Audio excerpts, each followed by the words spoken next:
बिस्मिल्लाहिर्रहमानिर्रहीम इन्नल्लाह व मलाइकतहु युसल्लूना अलन नबी या अय्युहल्लज़ीना आमनु सल्लु अलैहि व सल्लिमु तस्लीमा अल्लाहुम्मा सल्लि अला मुहम्मद व आले मुहम्मद। मोहतरम नाज़रीन, मैं हूँ आपका मेज़बान Hakim Dilshad Hussain Tabassum, member American infertility association USA।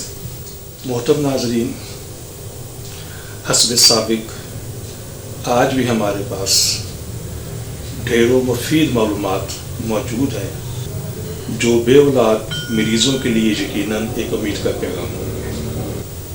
मोहतरम नाज़रीन, हमारी दुआ है कि हर आंगन औलाद की खुशियों से महकता रहे, लेकिन अगर खुदा न खास्ता आप में से कोई भी कपल औलाद जैसी नेमत से महरूम है तो हमारी तिब्बी तहकीक से ज़रूर फ़ायदा उठाइए। टाइफाइड बुखार और स्पर्म प्रॉब्लम खुसूसन एज़ोस्पर्मिया।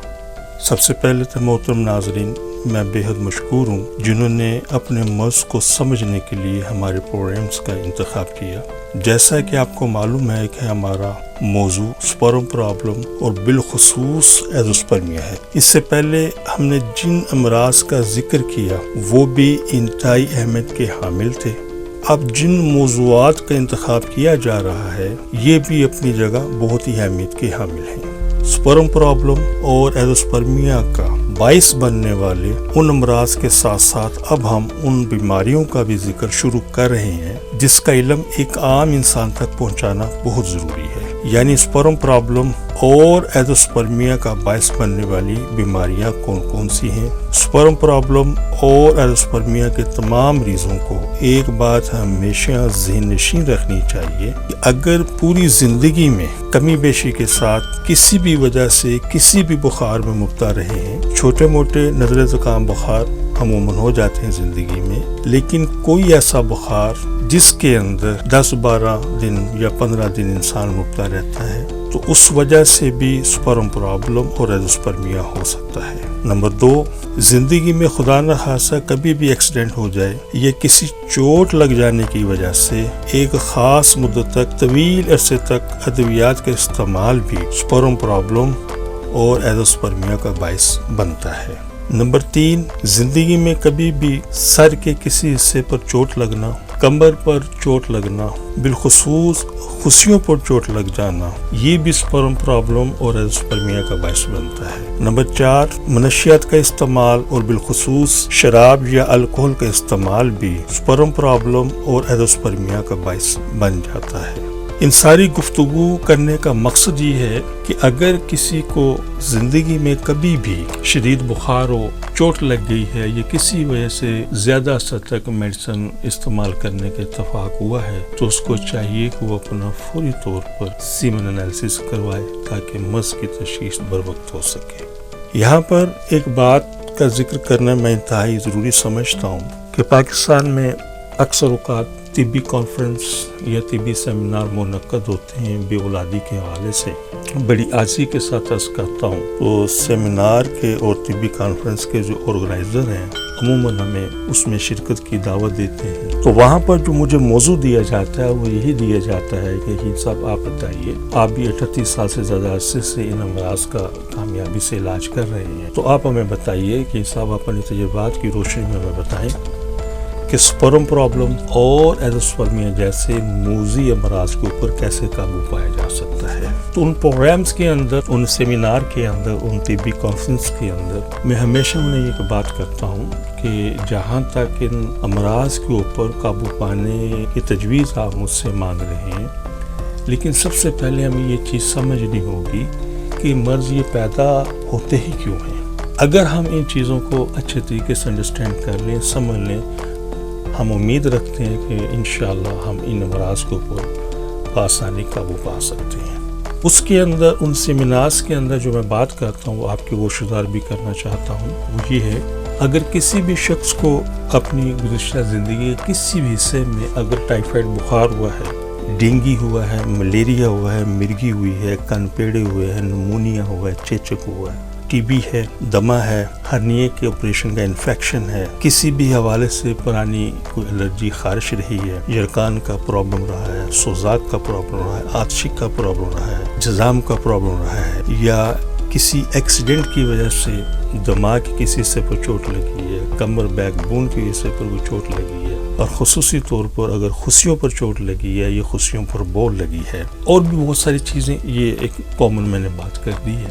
اگر مریض کی پریویس ہسٹری کے اندر یہ چیزیں موجود ہیں تو ان کے پیرنٹس کو چاہیے کہ جیسے ہی بچہ بلوغت میں آئے اس کا فوری سے پہلے اس کا سیمن انالیسس کروائیں۔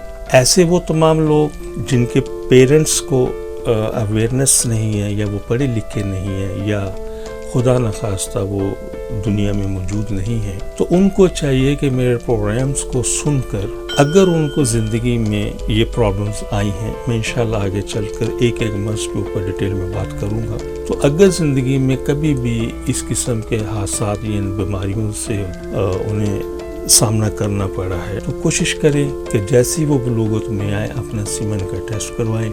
اگر ایسا نہیں ہو سکا تو کوشش کریں کہ شادی سے پہلے اپنی سیمن منی کا ٹیسٹ ضرور کروائیں، کیونکہ چیز سمجھنے کی ضرورت یہ ہے کہ وہ تمام کے تمام امراض ہیں، اس کے علاوہ اور بھی بہت سارے ہیں، لیکن جو چیدہ وہ میں نے یہاں پہ ذکر کر دیا، یہ وہ امراض ہیں جن کی وجہ سے کسی بھی شخص کو سپرم پرابلم یا ایزوسپرمیا ہو سکتا ہے۔ میں اپنے تجربے کو تھوڑا سا اس میں اور شیئر کرتا چلوں۔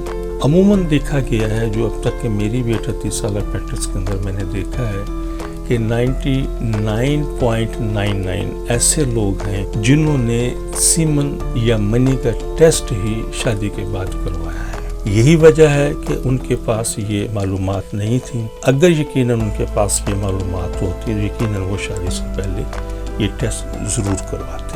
دوسری بدقسمتی یہ ہے کہ شادی ہو جاتی ہے، تقریباً 1 سال 2 سال 1.5 سال تک انتظار کیا جاتا ہے، اور زیادہ تر حلقوں کے اندر یہ بات دیکھنے میں آتی ہے کہ وہ نقص جو ہے فیمیل کے اوپر ہی نکالتے ہیں کہ جی اس کو یہ پرابلم ہے، اور وہ پھر کیا ہوتا ہے کہ ہمارا ایک نظام ہے پاکستان کا کہ ایک LHV یا دائی یا اس قسم کی جو خواتین ہوتی ہیں ان کو بتایا جاتا ہے جی ہمارے اولاد نہیں ہے، تو پھر ان کا ایک اپنا تجربہ ہے، وہ باتیں کرتی ہیں، ایک ٹائم ویسٹ ہوتا ہے، اور ان میں سے اکثر مرد حضرات جن کے پاس یہ مکمل معلومات نہیں ہوتی وہ منی گاڑی کرنے کے چکروں میں پڑ جاتے ہیں، اور اس طریقے سے ایک قیمتی وقت ضائع ہوتا ہے۔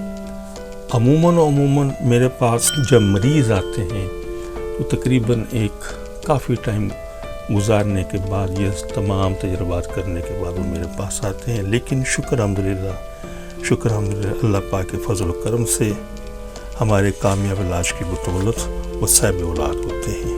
اس لیے تمام بے اولاد خواتین و حضرات سے گزارش ہے کہ اگر شادی کو 6 ماہ یا 1 سال کا عرصہ گزر چکا ہے تو فوری طور پر اپنا سیمن منی کا ٹیسٹ کروائیے، اور خواتین اپنے رحم کا الٹراساؤنڈ کروائیں۔ یہ ایک ابتدائی ٹیسٹ ہوتے ہیں جن سے ان امراض کو سمجھنے میں آسانی ہو جاتی ہے۔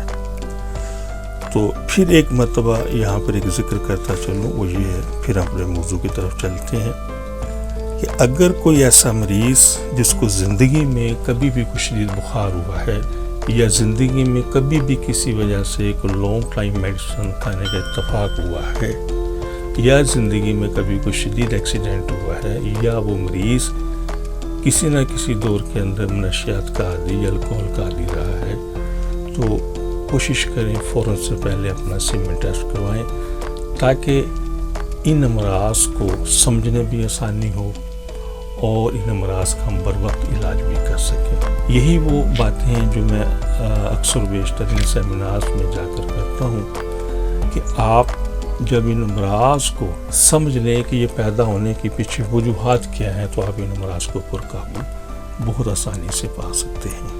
جو محترم ناظرین، اب ہم ذکر کرتے ہیں ان بخاروں کا، ان امراض کا جن کی وجہ سے سپرم کی کوئی نہ کوئی پرابلم ہوتی ہے، یا پھر ایزوسپرمیا ہو سکتا ہے یا ہو جاتا ہے۔ تو سب سے پہلے ہم نے جس موضوع کا انتخاب کیا ہے وہ ہے ٹائیفائڈ بخار، टाइफाइड बुखार और स्पर्म प्रॉब्लम ख़ुसूसन एज़ोस्पर्मिया, ये हमारा आज का मौजू है और इंशाअल्लाह इसी मौजू को फिर हम लेकर आगे चलते हैं। जी मोहतरम नाज़रीन, टाइफाइड बुखार यकीनन एक जानलेवा मर्ज़ है। ये मर्ज़ साल्मोनेला टाइफी बैक्टीरिया की वजह से पैदा होता है और इसमें मुसलसल बुखार रहता है। इस बुखार की वजह से आंतें मुतवरम हो जाती हैं, यानी कि उसमें सोजिश आ जाती है, तिली बढ़ जाती है। और टाइफाइड बुखार कसरत से उन इलाकों में पाया जाता है जहां हिफ़्ज़ाने सेहत के असूलों का ख्याल नहीं रखा जाता।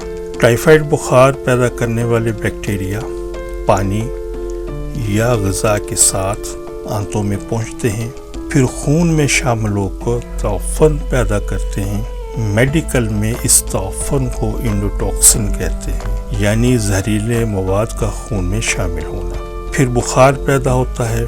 टाइफाइड बुखार से आंतें, जिगर, तिली, हड्डी के गुर्दे और खुशियों के अंदर स्पर्म पैदा करने वाला निज़ाम भी मुतासर होता है। अगर किसी वजह से 3 दिन मुसलसल बुखार रहे और उस बुखार का दर्जा हरारत 39 डिग्री सेंटीग्रेड भी अगर है तो ये मनी के मियार में शदीद खराबी पैदा कर सकता है, यहाँ तक कि एज़ोस्पर्मिया का बाइस भी बन सकता है। और इसी बुखार की वजह से स्पर्म पैदा करने वाले खलियात या सेल में पिचिटेन, स्पर्माटोसाइट और स्पर्मेटानड्स, ये वो खलियात हैं जो बुखार के दर्जा हरारत बढ़ जाने की वजह से इन खलियात के अंदर खलल पैदा होता है। ये शदीद मुतासर होते हैं और फिर इंसान स्पर्म प्रॉब्लम या एज़ोस्पर्मिया का शिकार हो जाता है। इसलिए ऐसे तमाम मरीज़ जिनको ज़िंदगी में कभी भी टाइफाइड बुखार हुआ है तो कोशिश करें जैसे ही वो बालग हों तो अपना सीमन या मनी का टेस्ट करवाएं। अगर ऐसा नहीं कर सके तो कम से कम शादी से पहले अपना मनी का टेस्ट ज़रूर करवाएं ताकि मर्ज़ की शिद्दत बढ़ने से पहले इसका इलाज किया जा सके। तो मैं उम्मीद करता हूँ कि आपने हमारे आज के मौजू से बहुत कुछ सीखा भी होगा, समझा भी होगा। तो एक मुख्तसर सिर्फ यहाँ पे बात करके मैं प्रोग्राम को मुकम्मल करता हूँ। किसी भी वजह से ज़िंदगी में कोई भी बुखार, ख़ास तौर पर टाइफाइड बुखार अगर आपको हुआ है तो कोशिश करें कि जहाँ तक जितनी जल्दी मुमकिन हो सके अपना सीमन मनी का टेस्ट करवाएं ताकि मर्ज़ की शिद्दत बढ़ने से पहले हम इस मर्ज़ का इलाज कर सकें, यानी कि स्पर्म प्रॉब्लम के हवाले से या एज़ोस्पर्मिया के हवाले से। तो अगर किसी भी हवाले से कोई तशनीगी रह गई है या कोई चीज़ मज़ीद आप मुझसे मालूम करना चाहते हैं तो स्क्रीन पर मेरे नंबर व्हाट्सएप मौजूद हैं। आपको मुतमईन होकर मुकम्मल यकीन के साथ हमें रब्ता करें। इंशाअल्लाह आपको मुकम्मल रहनुमाई दी जाएगी और इंशाअल्लाह टाइफाइड बुखार की वजह से स्पर्म प्रॉब्लम और एज़ोस्पर्मिया का मुकम्मल इलाज मौजूद है और इंशाअल्लाह आप साहिब औलाद होंगे। शुक्रिया। मोहतरम नाज़रीन, हमारी दुआ है कि हर आंगन औलाद की खुशियों से महकता रहे, लेकिन अगर खुदा न खास्ता कोई भी कपल अभी तक औलाद जैसी नेमत से महरूम है तो हमारी तिब्बी तहकीक से ज़रूर फ़ायदा उठाइए। और वो ख़वातीन हज़रात जिन्हें डॉक्टर हज़रात ने IVF, IUI, ICSI या दीगर किसी भी हवाले से टेस्ट बेबी का मशवरा दिया है तो हमारी उनसे बड़ी मोहब्बाना गुजारिश है कि इन तमाम चीज़ों से, इन तमाम सिलसिलों से पहले एक मरतबा हमसे ज़रूर कंसल्ट करें। इंशाअल्लाह इन चीज़ों की ज़रूरत बाकी नहीं रहेगी। अपनी दुआ में याद रखिएगा। बहुत शुक्रिया। अस्सलामु अलैकुम वरहमतुल्लाहि वबरकातुहू। पाकिस्तान जिंदाबाद। सिर्फ एक बार की मुलाकात से आपकी मायूसी खुशियों में बदल जाएगी। आप हकीम साहब से लाहौर, रावलपिंडी, सियालकोट, फैसलाबाद, सरगोधा, मुल्तान, हैदराबाद, कराची में वक्त लेकर मुलाकात कर सकते हैं। आप भी हमारी तिब्बी तहकीक से फायदा उठाएं। बच्चे की मुस्कान का नजदीकी से एहसास। آپ حکیم صاحب سے روزانہ ان کے لاہور مطب میں وقت لے کر ملاقات کر سکتے ہیں۔ ایڈریس اسلامی فرٹیلیٹی سینٹر نزد مینار پاکستان، احمد علی روڈ، لاہور۔ آپ سے گزارش ہے کہ ہمارے اس پروگرام کو سبسکرائب کریں، لائک کریں، شیئر کریں تاکہ ہماری آنے والی تمام ویڈیوز آپ تک آسانی سے پہنچ سکیں۔